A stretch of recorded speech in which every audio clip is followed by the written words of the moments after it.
वाहिगुरू जी का खालसा, वाहिगुरू जी की फतेह। आज बात हो रही है किसान की। किसान वो है जो उगाता है और हम खाते हैं, लेकिन किसान के नाम पर पॉलिटिक्स करने वाले ये संघ के लोग जो आज पंजाब के लोगों को खालिस्तानी बोलते हैं, तो मैं ये बोलना चाहता हूं, मैं बात 47 से पहले की नहीं करूंगा, मैं बात 47 के बाद की करता हूं, क्योंकि फिर बात पाकिस्तान की आ जाएगी। आज ये बोलते हैं ना कि आईएसआई, पाकिस्तान, खालिस्तान। तो 47 में जब देश आजादी की बात चल रही थी तो सबसे ज्यादा नुकसान तो सरदारों को हुआ था। आपको पता है कि आईएनए, इंडियन नेशनल आर्मी बनाने वाला एक सरदार था मोहन सिंह, लेकिन वो खालिस्तानी नहीं था। उसके बाद नेताजी सुभाष चंद्र बोस आए थे। 22 साल की उम्र में भगत सिंह फांसी चढ़ गया था हमारे देश के लिए, लेकिन वो खालिस्तानी नहीं था। जलियांवाला बाग का बदला लेने लंदन जाके डोयर को मारने वाला सरदार उधम सिंह था, जो खालिस्तानी नहीं था। अपने हक के लिए, देश को आजाद कराने के लिए, लड़ने के लिए पंजाब सबसे आगे था, क्योंकि काला पानी में 120 लोगों में से 90 से ऊपर जो फांसी हुई वो सारे सरदार थे, लेकिन वो खालिस्तानी नहीं थे। फिर हम बात करेंगे इंडिया चाइना वॉर की, 71 वॉर की, जिसके अंदर 71 वॉर में मेजर जनरल फैजल मुकीम खान की किताब है the Pakistani crisis of leadership, जिसमें लिखा हुआ है कि हमारा हारने का जो मुख्य कारण है वो सरदार हैं पंजाब के। अगर इनको हटा दो तो 20 मिनट में इंडिया फतेह हो जाएगी।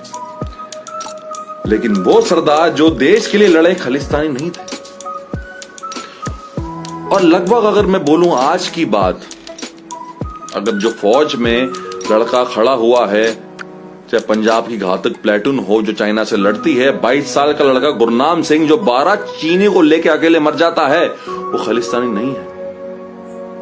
उसके बाद आज जो किसान बैठा है, उसका फादर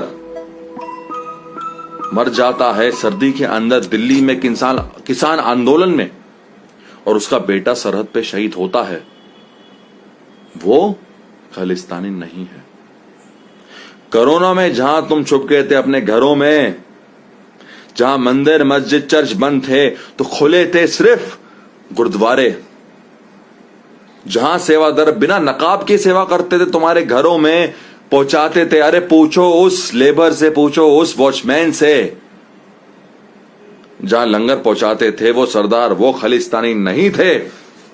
तो 20 लाख किसान जो आज रोड पे आ गया, अपना हक मांगता है, और वो हक तुम्हारे लिए ही मांग रहा है, तो क्या वो खालिस्तानी है?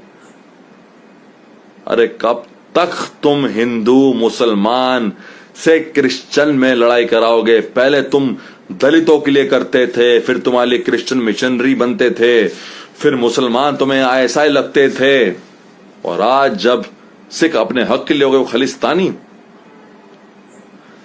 अरे खालिस्तानी अगर होते तो हाथ में AK-47 होती, लेकिन उनके हाथ में तो बेचारों के दाल की बाल्टियां, और बोलते हैं वाहिगुरू जी लंगर छक लो। जिस पुलिस ने वाटर कैनन उनके ऊपर छोड़ी, जिस पुलिस ने आंसू गोले उन पे फेंके, वो तब भी कहते हैं अरे वाहिगुरू जी लंगर छक लो, और तुम कहते हो खालिस्तानी है। मेरे इस वीडियो के बाद अगर तुम अपने आप को शीशे में देख के तुम्हें एहसास नहीं हुआ कि तुम कितने नीच हो, जो तुम उस इंसान का साथ दे रहे हो, तो तुम जैसा इंसान इस दुनिया में कोई नहीं, क्योंकि तुम्हारा जमीर मर चुका है। और अगर जमीर मर जाए ना तो इंसान मर गया, क्योंकि मौत, जो डेड बॉडी है वो मौत नहीं होती, जमीर को मरने की मौत होती है। ध्यान रखना इस बात के बारे में। तुम किसान के लिए खड़े होगे ना, तो भगवान भी तुम्हारा साथ देगा, समझे? इस चड्डी गैंग के लिए ना खड़े मत होना कभी, क्योंकि अगर एक इंसान 100% सच है ना, तो भगवान हो जाता है वो।